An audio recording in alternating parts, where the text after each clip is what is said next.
कृषि का उत्पादन बढ़ा लिया। अब वो बात विपणन की हम करें तो कृषि उत्पादन के विपणन के संबंध में अगर हम पूछें तो सहकारिता की क्या भूमिका है, क्या योगदान है, और इसको और आगे मजबूत बनाने के लिए, लोगों तक, जन जन तक पहुंचाने के लिए कोई भावी योजना है क्या?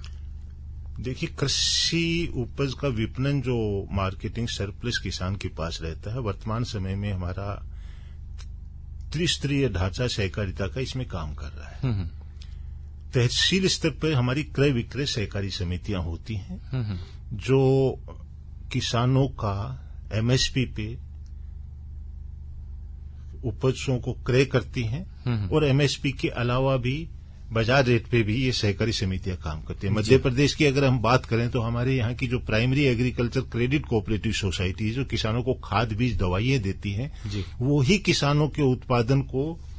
एमएसपी पे क्रय करने का काम करती है और ये पोर्टल के माध्यम से किया जाता है वर्तमान समय में। इसी हिसाब से जैसे मैंने बताया तहसील स्तर पे क्रय विक्रय सहकारी समितियां, उसी हिसाब से राज्य स्तर पे मार्केटिंग फेडरेशन बना हुआ है जो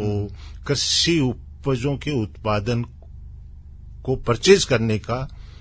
एक बेहतर तरीका है। अगर भारत के राष्ट्रीय स्तर की बात करें तो नेफेड एक संस्था है जो कोऑपरेटिव की संस्था है,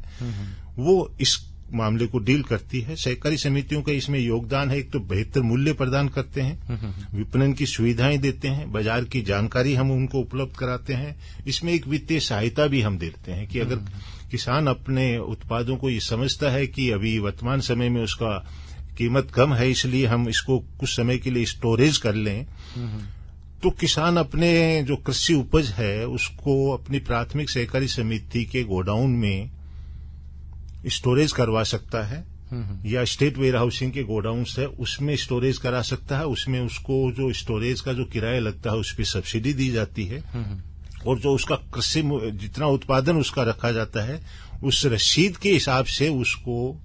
बैंक से ऋण मिल सकता है और वो अपने आवश्यकताओं की पूर्ति कर सकता है और जब उसको लगे कि अब उचित समय आ गया बेचने का, उस समय वो बेच के और उससे वो अपना जो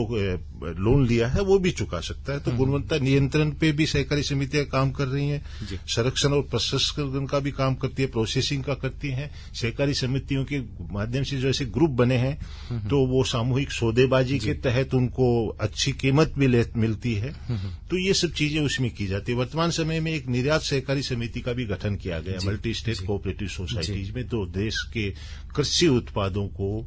विश्व में निर्यात करने का काम करेगी। ये एक अम्ब्रेला ऑर्गेनाइजेशंस के तहत गठित किया गया है।